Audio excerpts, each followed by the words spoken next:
Oke, Assalamualaikum warahmatullahi wabarakatuh. Selamat sore Bunda semua yang sudah hadir di Instagram Live Perdana Aceh Peduli ASI ya. Alhamdulillah hari ini pada tanggal 3 Mei 2020 jam 4 sore. Nah, kita akan melangsungkan IG Live yang bertema uh, puasa pada ibu hamil, apakah boleh? Nah, pada hari ini saya selaku moderator yaitu Dr. Pristania Rizka. Sebelumnya saya ingin mengenalkan diri, saya sebagai salah satu anggota dari Divisi Edukasi dan Pelatihan di Aceh Peduli ASI dan bekerja di Rumah Sakit Ibu dan Anak.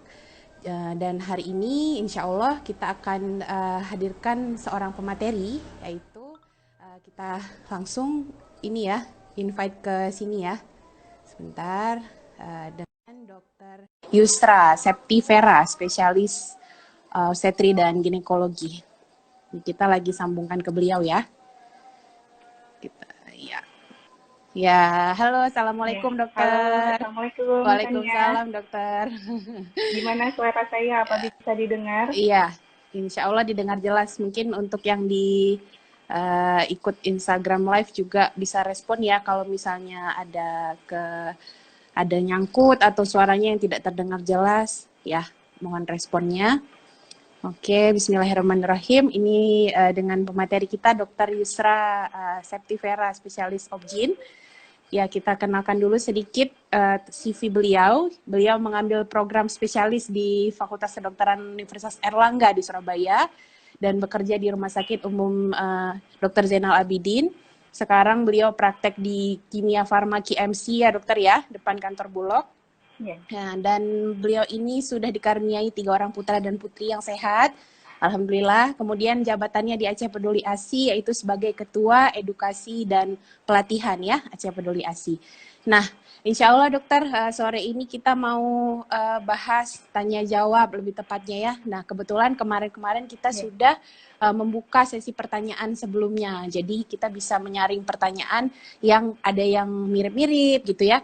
Nah, kita di sini dibagi dengan 3 sesi ya. Saya jelaskan sedikit.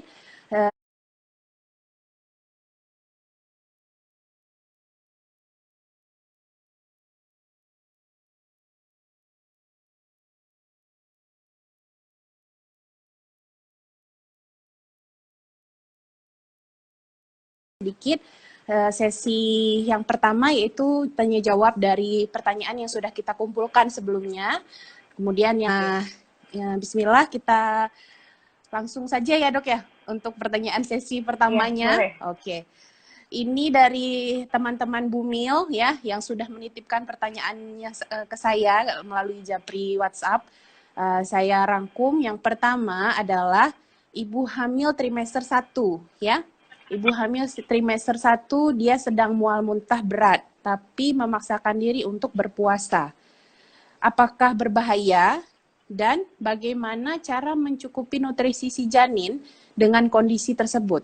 Dengan kondisi premesis tadi ya dok ya, dia mual muntah, kemudian dia tetap memaksakan diri untuk berpuasa. Nah untuk pertanyaan pertama ini dipersilahkan langsung dokter untuk bisa menjelaskan ke teman-teman Bumil dan teman-teman yang ada di IG Live. Oke.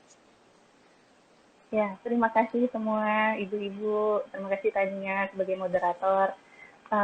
Assalamualaikum warahmatullahi wabarakatuh.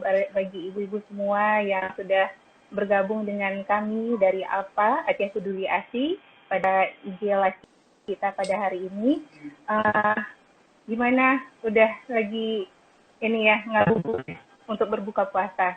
Oke, pada kesempatan ini saya akan menjawab satu persatu ya pertanyaannya. Yang pertama tadi, kalau misalnya memaksakan tetap berpuasa pada trimester pertama ya.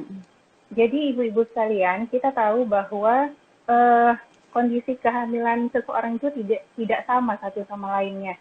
Jadi berbeda-beda, tergantung juga dengan usia kehamilannya pada saat ini ya. Jadi kita tahu bahwa fase kehamilan itu dibagi menjadi 3 trimester. Yang pertama, trimester pertama yaitu 0 sampai 12 minggu usia kehamilan. Yang kedua, trimester kedua yaitu pada usia 13 sampai 26 minggu. Ya, trimester ketiga yaitu usia kehamilan 27 sampai 40 minggu. Jadi yang pertama ini pada trimester pertama.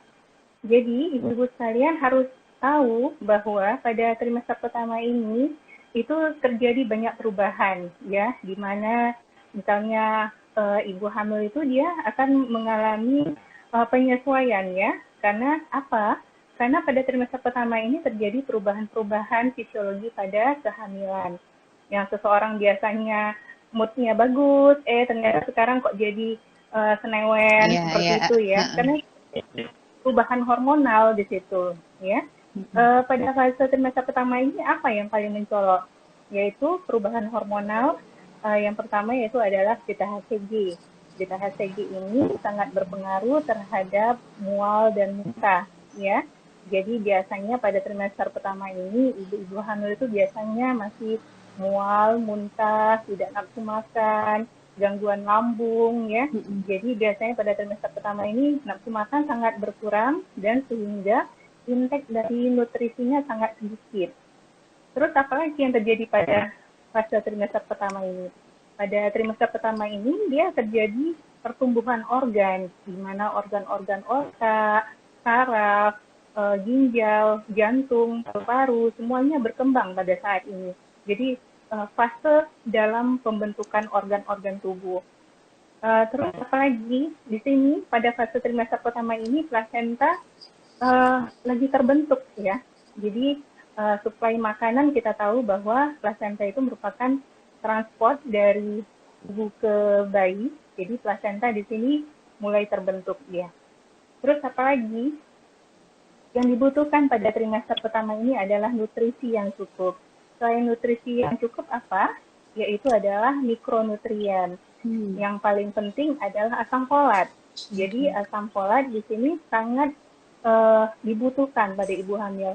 Tujuannya apa?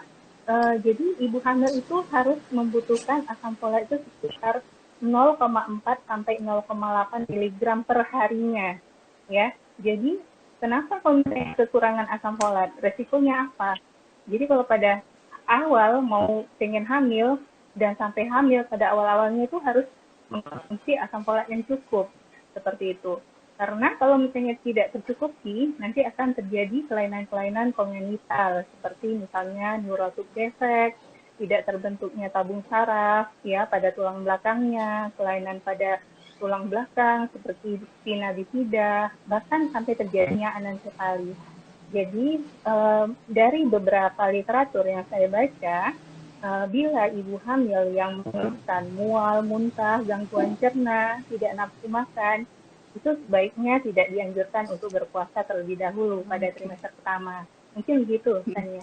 Oke, ya berarti untuk hiperemesis atau mual muntah pada trimester pertama sebaiknya ditunda ya dok ya, untuk menjaga dari tadi nutrisi yang cukup yang harus dikonsumsi oleh ibu hamil yang sedang mengalami mual muntah tadi. Itu aja udah susah ya dok ya, mual muntah itu susah untuk makan minumnya ya. Dan ini juga berkaitan dengan pertanyaan yang bunda yang lain, yaitu gimana kalau misalnya dia tetap berpuasa. Ini bunda ini umur 34 tahun. Nah, ini juga berpuasa trimester 1 yaitu 15 minggu. Nah, dengan puasa pola makan diet karbo. Jadi beliau ini makannya tidak dengan nasi gitu ya. Jadi sahur dan berbukanya tidak dengan karbohidrat nasi. Nah, itu apakah boleh? Karena dia merasa tetap sehat dengan umurnya 34 tahun dan berat badannya 70 kilo dan setiap bulannya juga bertambah. Nah, yang menjadi pertanyaan apakah boleh nih dok? Nah, jadi tidak dengan mual muntah, tapi trimester pertama. Gimana dokter tanggapannya? Ya, terima kasih. Jadi kalau misalnya itu diet karbo ya berarti iya, ya? diet yang tidak makan nasi, tapi tidak disebutkan mungkin mengganti dengan kentang atau lainnya kita nggak ini ya, yang pasti tidak makan nasi gitu. Gimana dokter? Iya. Ibu. Selama hamil itu wanita hamil itu butuh nutrisi lebih banyak 300 kalori lebih banyak dari orang yang tidak hamil ya per harinya. Ibu hamil itu butuh nutrisi 300 kalori per harinya. Jadi bisa dibayangkan bahwa ibu-ibu hamil itu butuh nutrisi yang lebih banyak ya, dan lebih bergizi, butuh nutrisi-nutrisi yang cukup untuk pertumbuhan bayinya, karena bukan hanya untuk dirinya sendiri Iya. seperti itu. Jadi untuk dirinya dan bayinya. Jadi kalau kalori yang paling banyak dihasilkan adalah dari karbohidrat, ya. Eh, Kalau saran saya Iya, ya, ibu ikut untuk sementara nggak usah ini dulu apa namanya puasa. Oh diet-diet iya. seperti itu, Heeh. kan takut bentuk badannya berubah, Ah, tidak langsing lagi suami dengan iya. seperti itu. Jadi tujuan dari kehamilan adalah untuk mencetak bayi-bayi yang generasi yang sehat, Mm-mm. yang perkembangan otaknya bagus seperti itu ya. Jadi kalau menurut saya tetap harus dipenuhi nutrisinya, karbohidrat terutama Mm-mm. ya. Boleh ibu ganti mungkin dengan kentang atau roti seperti itu. Jadi harus tercukupi kebutuhan nutrisi kalorinya 300 kalori per hari tambahannya ya. Oke. Jadi ditambah lagi dengan protein, sayur-sayuran, buah-buahan ya. Mm-mm. Jadi supaya bayinya sehat. Iya. Oke dokter, berarti insya Allah terjawab ya pertanyaan Bunda yang mudah-mudahan sudah masuk dari tadi bergabung di kita. Yang baru bergabung, selamat datang. Mudah-mudahan bisa menyimak selanjutnya ya, yang sudah terpotong sedikit. Oke, ini selanjut untuk pertanyaan berikut. Adakah kondisi-kondisi tertentu yang membahayakan atau tidak memperbolehkan ibu hamil untuk berpuasa, dokter? Bagaimana dokter? Ya, jadi seperti yang saya telah sebutkan tadi ya, Mm-mm. salah satunya hiperventilasi darum Ya. ya. Terus apalagi kondisi-kondisi yang tidak diperbolehkan atau tidak dianjurkan untuk berpuasa.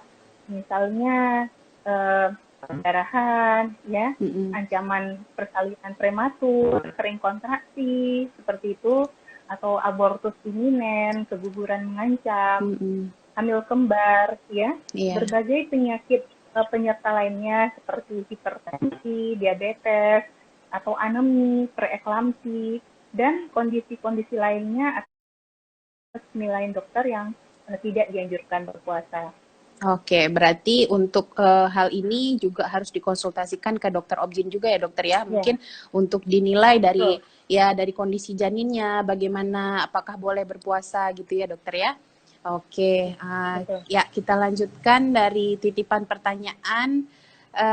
Kapan ibu hamil yang sedang berpuasa harus memutuskan untuk berbuka sebelum maghrib?